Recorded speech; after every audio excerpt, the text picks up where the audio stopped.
Hello, everyone. This is the Hollywood Makers podcast, and we're so excited that you are here with us. And I'm very excited to have one of our new hosts of the podcast. Her name is Glori, and she's going to talk about her. So I'm very honored to have Glori here. So, Glori, tell us about your career. Yeah, I am so happy to be here. Really excited to be getting into this and kind of going on this new journey. So thank you again for bringing the opportunity to me. But yeah, a little bit about my career journey. I started basically my entire career has been in marketing. I've done a couple different things from like web, digital, CRM, but currently now I do a lot of brand work. Specifically, I work with NBCUniversal and specifically Peacock right now. So that's kind of my role. I also have been more of like a production role throughout my career, basically. So always either developing creative from a brief or, bringing pieces together to make something happen or versioning something out for like a localization project or something. But I've been pretty much project manager my whole time, or production, whatever you want to call it. I'm just the one who keeps the schedule, the budget, keeps it organized, But I think in terms of like larger career goals as well, I'm currently getting my master's in entertainment industry management, which is at California State University, Northridge. It's a new program that I think they just started last year that was kind of built by and for industry people. And it's just getting deeper into the entertainment world and being able to potentially move my career to working more deeper in the television capacity, because that is just, my favorite thing in the world. Like, I think I told you this when we met the first time, where I'm like, marketing was my first love, but TV is the love of my life. So it's a little bit like blending those two things now, I think is very much a priority for me. And I think as I'm like going on this journey, thinking like moving towards like content development, specifically for sitcoms. I love comedy TV. I love a sitcom. It's my favorite thing in the world. It's the way that I view the world. It's like and I want you to tell me about that, about especially what you like, but all the things that you've been telling us. And again, for our community, if you haven't listened to the other episode, what we do here is for you and me to know that we are the Hollywood makers and that we are making it. And when we say making it, it's making things happen with all the things that have changed in the world. We have to adapt.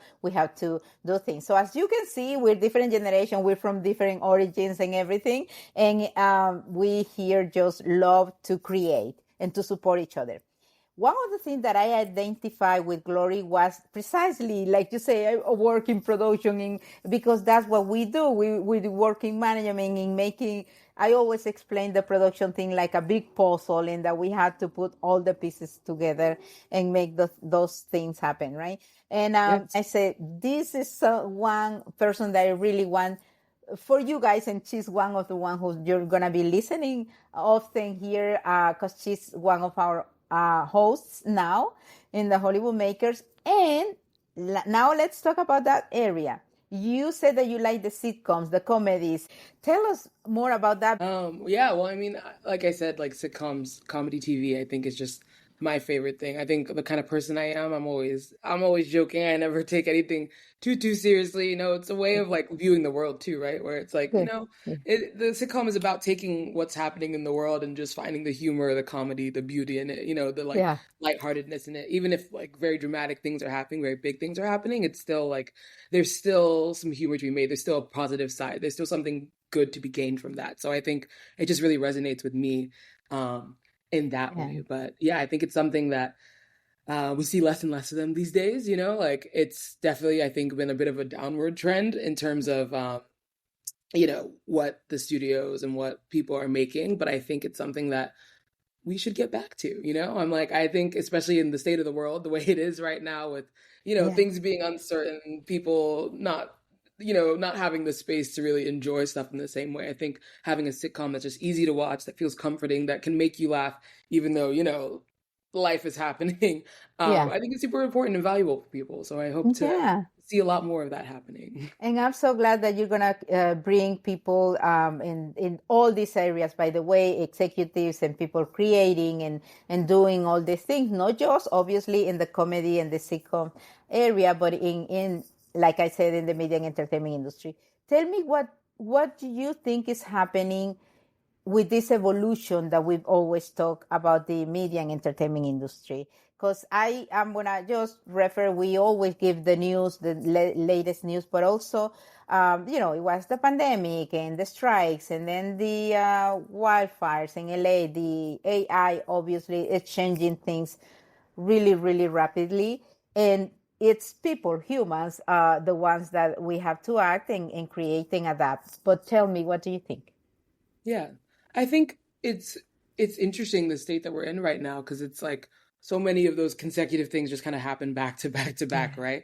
So I think definitely the state of the industry is just a little bit insecure, right? A little bit uncertain, a little bit stressful. I think like it's just mirroring, the larger global situation, right? Where everyone is a little bit on edge and I think it's caused maybe like some ripple effects in terms of like, there's people who were laid off in these really significant ways and that makes competitions for jobs like a lot harder. It makes like I think people like kind of emerging in the industry a little bit at a disadvantage since it's like you're competing for the same jobs with people who have way more years experience than you just because of like pure circumstance. But I think that it's just something that was like back to back, so it was hard to deal with. But I think this is maybe just that in between era. I always like to hope that there's a brighter future ahead, and this is just kind of like those things happen, but people and like innovators are working to make the future brighter, right? To say that like, okay, this is all that's happened, but what can we learn from it? Like, okay, yes, AI is here, but how do we use it in a way that makes sense for us versus it replacing us? Doing things like this. Exactly. I think it's all possible. It's just a matter of getting there. And I always say that it's growing pains sometimes maybe, but like it seems that all the learnings that have been done from like these like tragedies that have happened and that things that have really shaken up the industry. But I think it's like what doesn't kill you makes you stronger, and the fact that we're still going, the industry's still thriving today means that it's just gonna hopefully get better. I mean, maybe that's too optimistic of a perspective, but that's what I believe.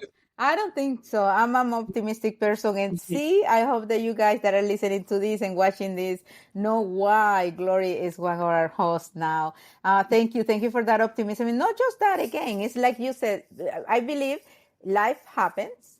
And also, we live in cycles. Life is cycles. And it's like, and we can say, my generation X, and there's baby boomers, and then millennials, and then Gen Z, and now Alpha. And as you can see, X, Y, C, and then A. So we are starting the alphabet, right? So life is a cycle, and there are good things, bad things. And the most important thing, and I think in one of our conversations, I heard you say, we have to work on uniting, in seeing what is similar between us instead of seeing what's different, right? We here focus on uniting, especially creatives and entrepreneurs like yourself and storytellers, is what's gonna make this continue despite AI. Although, like I said, I use GPS and I use calculators, so for me, AI is something that I can use. And yes, we can think in all these great or bigger things that are happening. But if we put into those machines good things, good thoughts, and good work, then that's what's going to expand, right? So that's what we're going to try to do here. So tell me about, you're studying a master in also, tell me about the career, how you started. I love that you said that your first love and then the love of your life. So tell me about all that transition.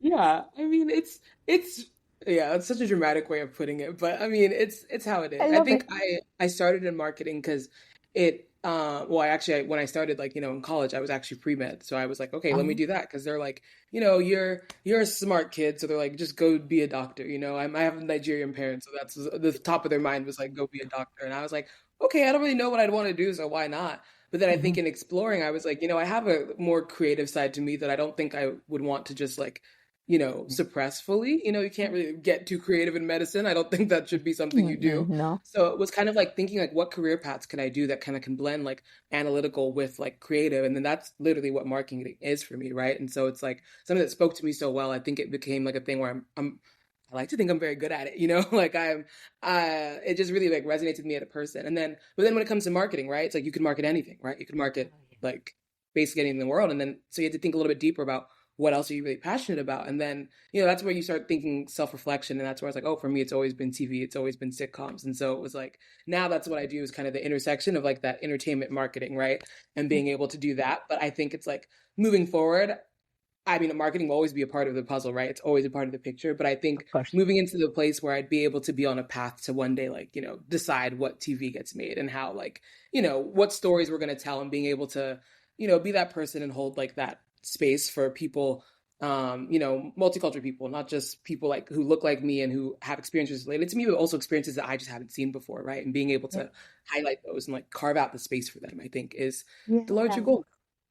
And thank you for saying that, because I remember when I was, since I came from my country, Honduras, and I came and lived 20 years in Miami, then I moved to LA, and I've been in LA for 17 years. I went with my daughter, who was born in Miami, and for us, going and getting to a place that it's multicultural. So everyone was different, and we love that, and we love what's happening there. And I know New York and other places, and I think people understand each other better in some places, because like I always say, I open my door, and I think I heard someone say something like that, and I see different people from different, it doesn't have to be color, we're humans, and that's the way I see it, and that's the way we are. So that Hollywood Makers was born from Dale Cuéntame, which is the one in Spanish. In that first season that I named that, and it was right before the pandemic, but it was during the pandemic, I started to interview people that were behind the scenes, or even singers or actors in Spanish. But then the second year, and I saw, because it was the first podcast in Spanish, one of the first one from LA, I wanted to interview multicultural filmmakers and emerging people in the industry. So we did the second season with Carly. And then the third and fourth season was with Claudia, and she still is doing the ones to watch. We love to go to precisely highlight those things that are being made with people like us, and that people need to know that we do those type of things, right? So now I'm so excited, because you and Starry are going to come, and you're gonna be leading this episode. So you're gonna, you know, like, people don't see me here that much, but it's you. This is gonna be your episode, so you can see and watch and listen to Glori every other Wednesday, and the Hollywood Makers. So we're so excited for the episodes that we're planning to work on, but you can give a hint or a teaser of things that you want to bring to the show. Yeah, I mean, I think there's so many different topics to explore. I think obviously within like marketing, within TV, entertainment.